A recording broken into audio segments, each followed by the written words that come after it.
Alors, il s'agit là du premier amendement d'une petite série visant à préciser le cadre de ce projet de loi en ce qui concerne la participation des représentants des salariés aux décisions de l'employeur.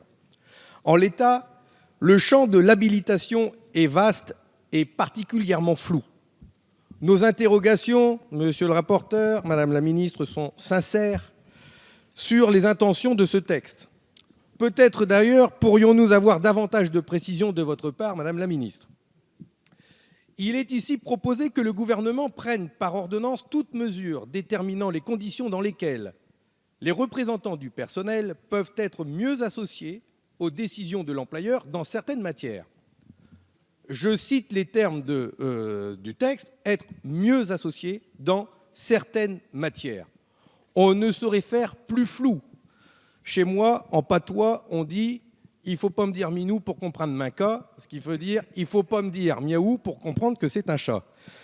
Voilà pourquoi nous proposons des amendements de précision, notamment cet amendement qui vise non pas à mieux associer les représentants du personnel, mais à les associer systématiquement dans certaines matières.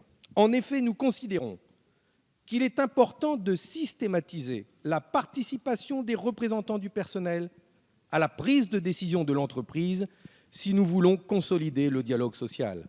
À cet égard, d'ailleurs, le candidat Emmanuel Macron avait suggéré de réserver aux syndicats la moitié des sièges des conseils de surveillance. Alors, allons-y et passons à la vitesse supérieure.